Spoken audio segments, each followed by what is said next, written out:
Buen día, profesora, compañeros y demás audiencia que nos acompaña.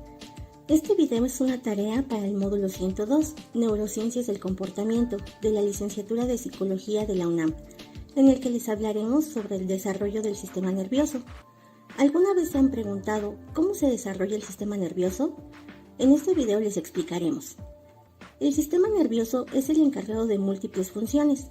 Entre ellas, recibe y procesa la información que proviene de nuestro interior, así como la que recibimos del entorno. Además, se encarga de regular el funcionamiento de nuestros órganos y sistemas. Les hablaremos brevemente sobre las etapas que hacen posible la formación del sistema nervioso y de los problemas que pueden llegar a surgir si es que existe alguna alteración durante este proceso. Fecundación. Esta etapa sucede cuando un óvulo y un espermatozoide se fusionan, dando paso a la creación de un nuevo individuo. Ocurre dentro de la trompa de Falopio y al producto de esta fusión se le llama cigoto.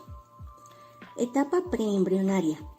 Entre las primeras 36 horas a partir de la fecundación, el cigoto, que ya posee una estructura genética propia, inicia un recorrido que durará entre 7 y 9 días para poder llegar al endometrio. Mientras esto pasa, se dará una rápida división celular mediante un proceso llamado mitosis, y en 3 días se convertirá en un pequeño conglomerado de 16 células homogéneas, llamado mórula. Esta desarrolla una estructura externa con otro grupo de células más al interior, que se denominará blastocito. Una vez que se introduce en el útero, aproximadamente en el 4.º día, el blastocito es influenciado por el líquido que se encuentra en la cavidad materna. Los factores de crecimiento penetran en la esfera de células y la divide en 2 grupos. El trofoblasto, que dará origen a la placenta, el cordón umbilical y el saco amniótico, y el embrioblasto, una masa celular interna que se convertirá en el embrión. Aunque cuando el blastocito es transferido, la masa celular interna está formada por un número pequeño de células, la reproducción celular aumenta rápidamente este número, y mientras esto sucede, la masa celular interna se ordena para dar lugar a lo que llamaremos disco embrionario. Las células de este disco comienzan a organizarse en 2 láminas, una superior que coincidirá con la región dorsal del futuro embrión y que en esta etapa limitará la cavidad amniótica, y otra inferior que limitará con el saco vitelino y define la parte ventral del embrión. Estas 2 capas son el epiblasto y el hipoblasto. Juntas constituyen el blastodermo. El blastodermo será el origen de todos los tejidos embrionarios y parte de los tejidos extraembrionarios. Gastrulación. El inicio de la gastrulación se caracteriza por los cambios morfogenéticos que tienen lugar en el embrión. Uno de los procesos fundamentales en las fases iniciales del desarrollo embrionario consiste en la formación de una tercera capa embrionaria, de tal modo que el disco embrionario bilaminar, constituido por epiblasto e hipoblasto, llegará a configurarse en un disco trilaminar, constituido por ectodermo, endodermo y mesodermo. En fases precoces del desarrollo, las células del ectoblasto inician 2 procesos fundamentales. En primer lugar, las células se dividen e incrementan su número. En segundo lugar, necesitan desplazarse hacia nuevas localizaciones y ocupar nuevos lugares en el embrión. Estos procesos hacen que numerosas células del epiblasto se dirijan hacia el hipoblasto, desplazando las células del mismo para ser reemplazadas por una nueva capa, el endodermo o capa interior. En este momento, la capa de células denominada ectoblasto pasa a denominarse ectodermo o capa exterior. A partir del embrión bilaminar, formado por ectodermo y endodermo, se inicia el proceso de gastrulación. Las células ectodérmicas se someten a 2 corrientes principales, una en sentido lateromedial y otra en sentido rostro-caudal.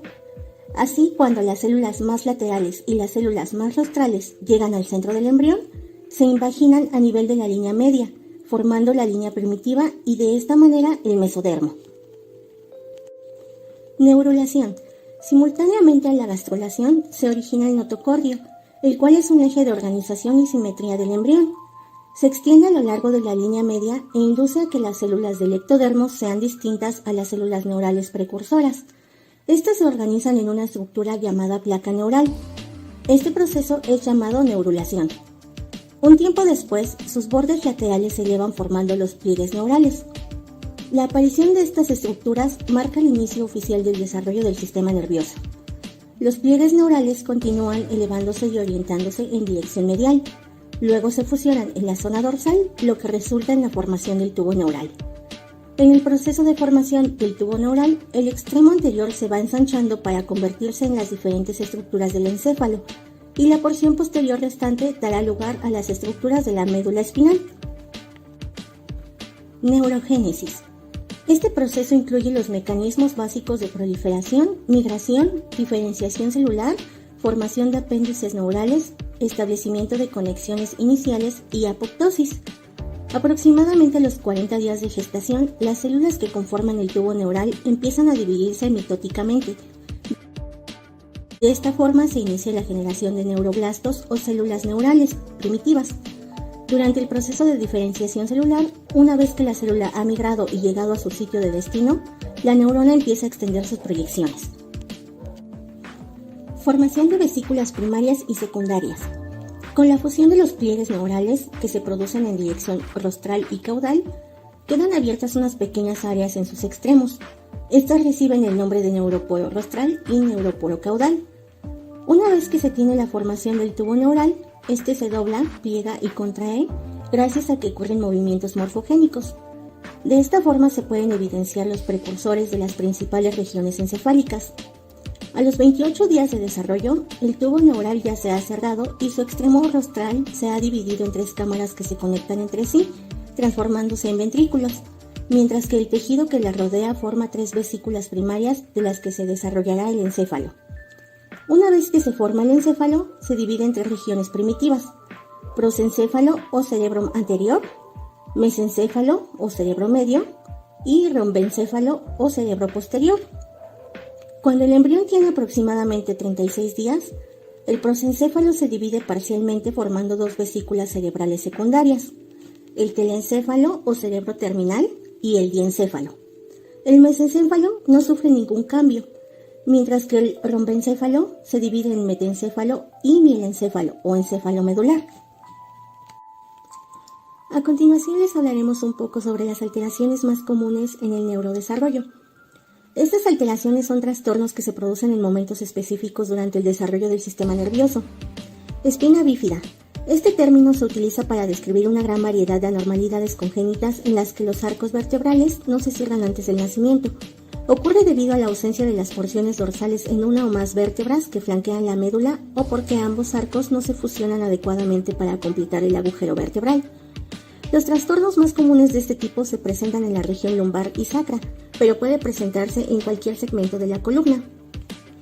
Anencefalia. Este trastorno se presenta durante el desarrollo temprano y se ocasiona por la persistencia de la abertura cefálica del tubo neural. Aunque su nombre no refiere a la ausencia de cerebro, siempre existe la presencia de un tallo encefálico y tejido neural en lactantes vivos, por lo cual muchos especialistas prefieren nombrarlo meroanencefalia. Los embriones que presentan este trastorno suelen abortarse espontáneamente, pero si alguno llegase a nacer, estos mueren a las pocas horas. Hidrocefalia. Este trastorno es provocado por un aumento en la cantidad de líquido cerebroespinal circulante en el sistema ventricular. Cuando sucede en los espacios subaracnoideos, se trata de la llamada hidrocefalia externa. Puede ser intervenida quirúrgicamente si se detecta a tiempo. Microcefalia. En esta alteración, el tamaño de la bóveda craneal es más pequeña de lo normal, por lo cual el encéfalo no puede desarrollarse correctamente. La etiología es variada y puede ocurrir por razones genéticas o por consecuencias de lesiones prenatales. En la mayoría de los casos se aprecia un deterioro cognitivo notable. Agenesia del cuerpo calloso. Es una enfermedad rara que se presenta cuando existe una ausencia total o parcial del cuerpo calloso, es decir, la conexión de los hemisferios cerebrales. Está asociada en un 85% de los casos a otras anomalías encefálicas.